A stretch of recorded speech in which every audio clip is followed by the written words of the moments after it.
Hey guys, what is up? It is the Fast Break Report here, bringing you guys another vlog. So, got a busy night tonight. I'm actually recording this one a little bit earlier in the day, May 7th.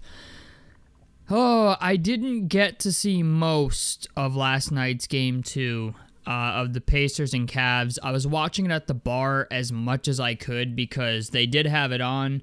But trying to pay attention to the match, keep score. Plus, I played. Shutout, though.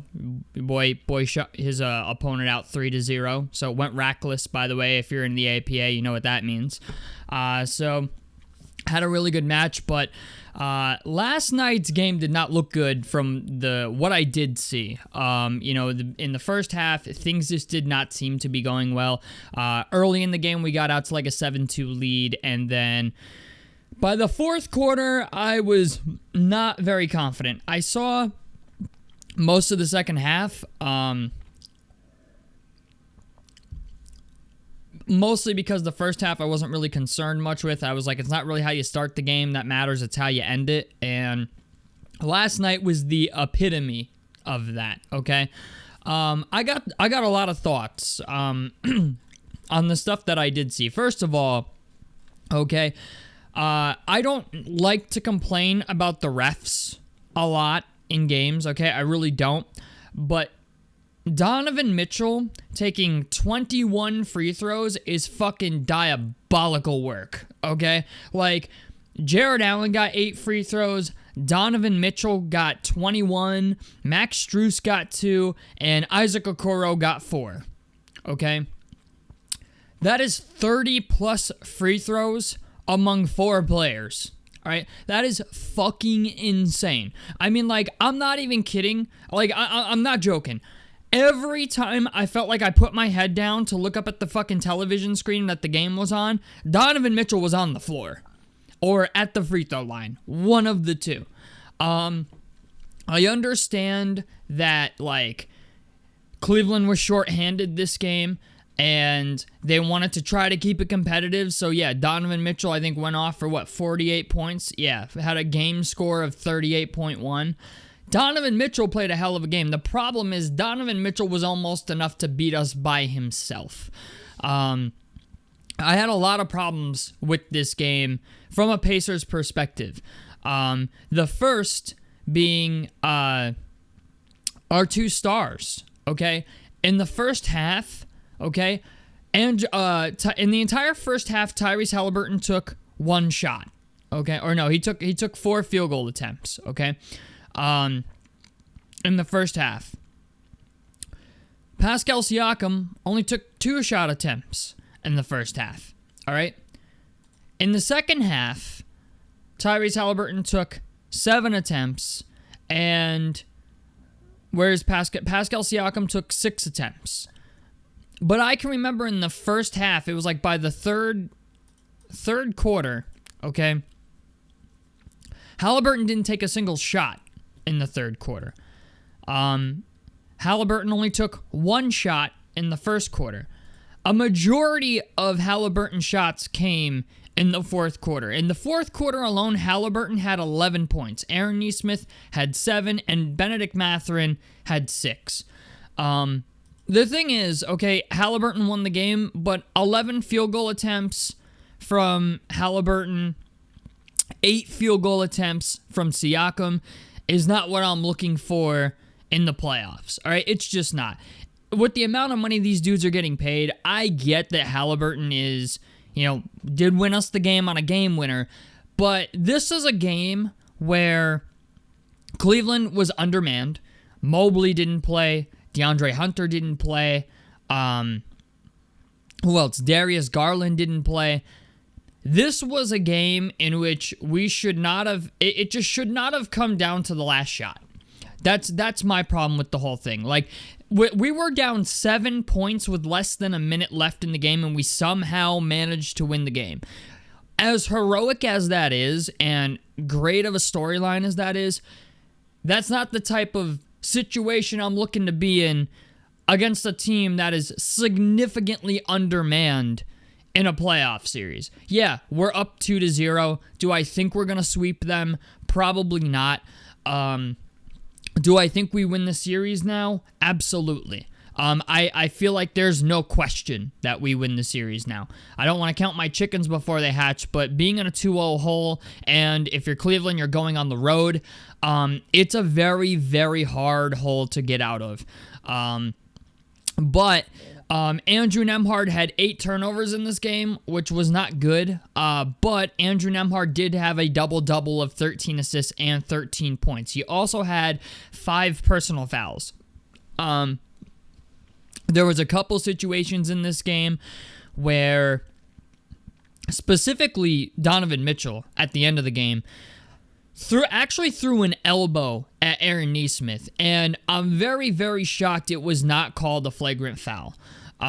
Because I feel like, against any other team, like taking into the account the situation that Cleveland was in, them being undermanned, close game, right? They were looking to give Cleveland fouls anyway to try to keep the series competitive. But the idea that Donovan Mitchell shot 21 free throws and then threw a fucking elbow at Aaron Nesmith and whacked him in the fucking face and it was not a flagrant foul. Like, there's an argument to be made about what is a basketball play and what is not a basketball play from this game on 2 instances, okay? The first being the putback jam by Aaron Nesmith off a missed free throw. It was Pascal Siakam.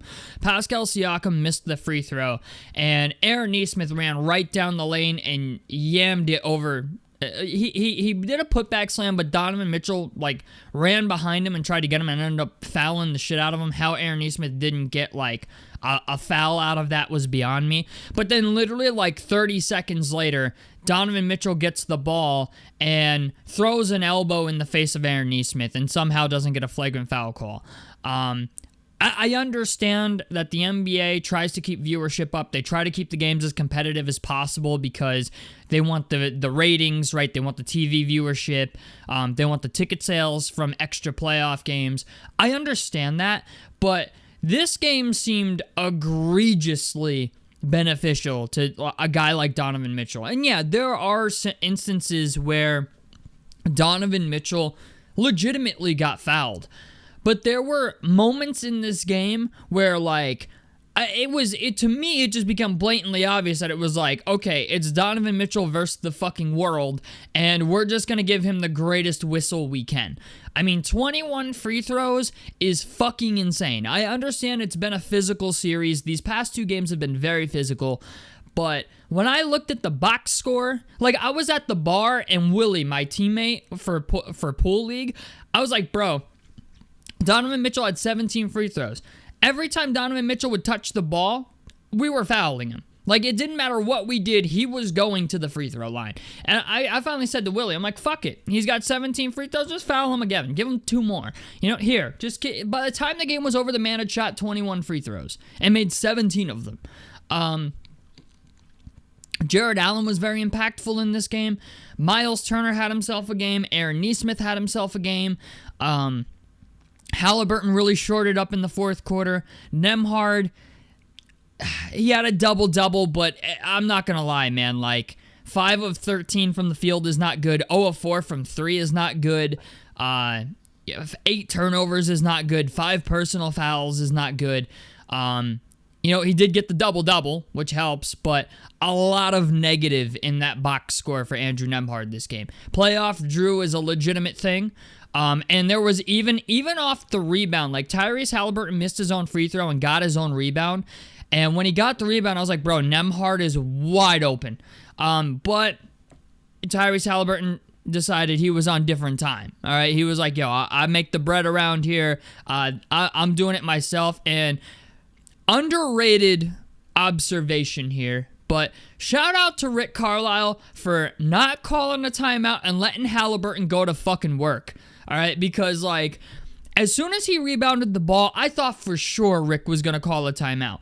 But Tyrese Haliburton got the ball, ran back to the 3-point line, reset, crossed the shit out of, I think it was Ty Jerome, and drilled it. All right, I couldn't have thought of a better ending for that game because I'm not going to lie, boys. Okay, Discord was kind of crazy. I was feeling some type of way. All right, once we got down 7 points with a minute left in the fucking game, like Max Strus hit this ridiculous 3-point shot to send them up 117 to 110. I was like, bro, like, it's over. Like to me, I was like, okay, whatever, it's one game.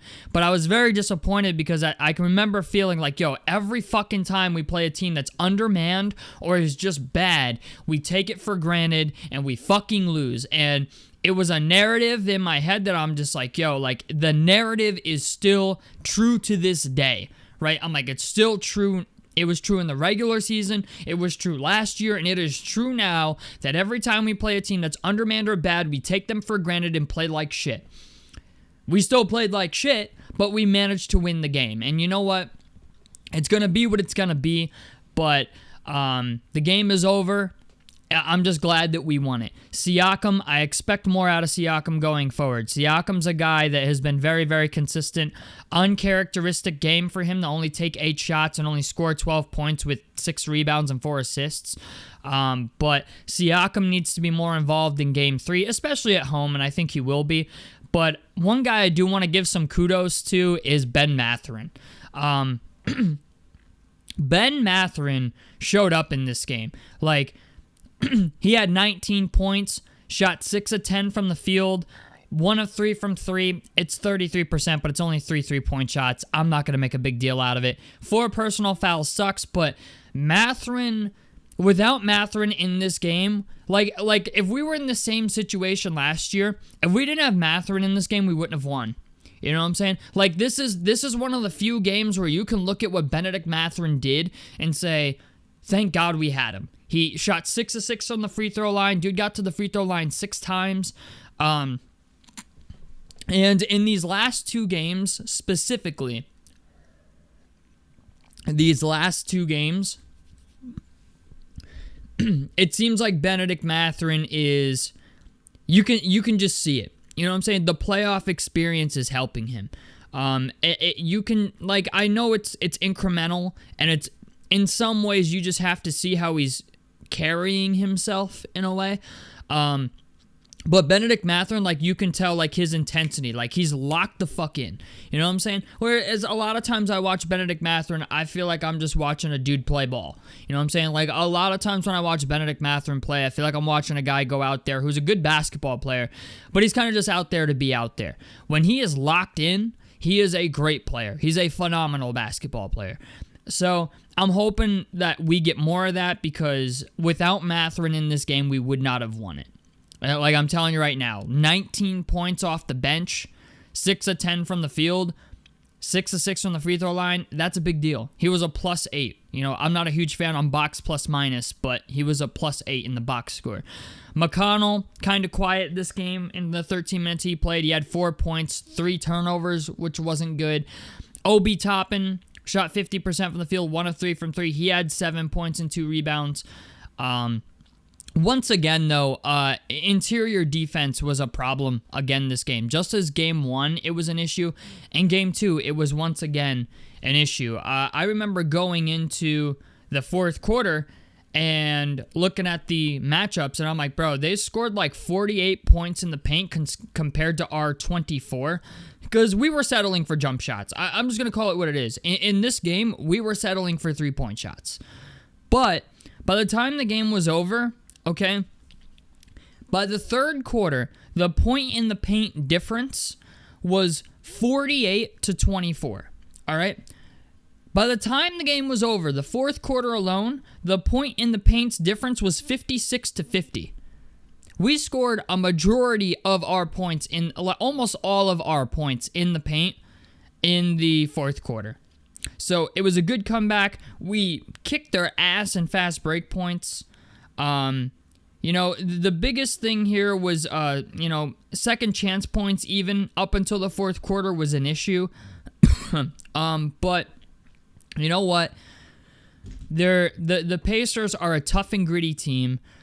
They're hard-nosed. They play skillful basketball. That's the thing about the Pacers, and we know that, but I feel like a lot of other fans of the NBA and fans of other teams don't understand that. They look at our team and see that we don't have like a pure scoring threat on our team, right? Like Siakam's good, but he's not going to torch you for 30. Haliburton can torch you for 30, but he's better off as like a 20 and 10 guy, 20 and 12 guy where everybody's getting involved. Miles blows hot and cold depending on what kind of night he's having. You know what I'm saying? But the thing is, we make up for it in the aggregate, right? Mitchell had 48 points last night, and we managed to come out and win in the aggregate because we had 6 guys in double figures, okay? That's the great thing. That's the great thing about this team is it is true team basketball at the end of the day. There is no give the ball to one guy and watch him go to work. You know what I'm saying? Pass it like Siakam. Siakam didn't have a great game tonight. You know what I'm saying? He didn't have one of his usual games. You know what I'm saying? I can't say he had a bad game, but he had an uncharacteristic game for what Siakam normally does. But you look at Ben Mathurin, 19 points. You look at Haliburton, 19 points. Aaron Nesmith, 23 points. Miles Turner, 23 points. Drew didn't have a great game, but he put up 13 points and had 13 assists and 7 rebounds. Efficiency-wise, it was a fucking nightmare. But nonetheless, he still provided. You know what I'm saying? So that's the one thing about this team that I feel like if this team could get a guy that could average you, just give you 25 a night, it would be a huge improvement to this team. Granted, there's a conversation to be had of whether or not Benedict Mathurin can be that guy, because we're in year 3 now, and I don't know. I think Benedict Mathurin's really good. I don't know if he'll ever be, I guess you could say Donovan Mitchell, like a guy like that. Maybe it's a possibility. I'm not ruling it out yet, but his progression has not been what I think most of us anticipated. He's still on an upward trajectory, clearly, but it's just the idea. It's like I don't know if he's gonna have the impact that people were projecting him to have, like to be a superstar type of guy. I think he could be a star player without question. It's just a matter of treading that line between star player and superstar player. I don't know if Ben Mathurin's gonna be that guy, but I definitely think he's going to be a star player. Like I think, but the problem is also Benedict Mathurin. His youth still shows at times where he tries to take the game over. He'll have like 3 possessions in a row where he tries to do some shit and it just doesn't go well. So his youth still shows in that aspect, but he's also maturing as well. Like Ben is starting to realize that he is a better basketball player when he lets the game come to him rather than just forcing shit all the time. So I'm not saying there isn't a time and place for that, because I do think Benedict Mathurin has his moments where he's like, I'm gonna be the fucking guy tonight and I'm gonna do it, because we saw it in his rookie season. We've seen it at like glimpses of it. But all in all, you know what? I think this game was not the greatest, even though we won it. We won it in walk-off fashion, but this was a game that really had me on the edge of my seat all game. Like Max Strus was doing shit that I didn't know he had in his game. Like there was a point in the game, I think it was the third quarter, it was in the second half. Max Strus gets the ball on a fast break and just fucking yams it. I mean, one-handed tomahawk slam, fucking drills that bitch on the fast break. And I'm like, bro, I didn't know Max Strus had a bag like this. I thought Max Strus was just a fucking jump shooter. Nah, this man can throw down too. But even Max Strus last night shot 12 three-pointers, shot 41% from 3, had 23 points, 4 assists, 8 rebounds. He did shoot 8 of 18 from the field, but he was a big reason, why their team was as competitive as it was last night. Jared Allen had a 22 and 12 with 3 blocks and 8 of 8 from the free throw line on 7 of 8 shooting. Jared Allen had a really good night. Donovan Mitchell shot like shit from 3. He shot 14% from 3, but still had 48 points because he was just getting all the fucking foul calls he wanted and just getting to the basket with ease. Dean Wade, bad night. Ty Jerome, horrendous night. 1 of 14 from the field. Man shot 7% from the field. had 2 points, 4 personal fouls. Okay, Sam Merrill had a good game for them. 4 of 9 from 3, 5 of 10 from the field, 14 points, 3 personal fouls, 2 steals. Okay, while I'm happy that we won, it's alarming to me a little bit that they can have guys on their team shoot 1 of 14 and be like 6 man of the year level guys, shoot 1 of 14, and we struggle to close them out. I understand Cleveland was significantly undermanned in this game, but that's why it's that more concerning. You know what I'm saying? Because it feels like we took the night off.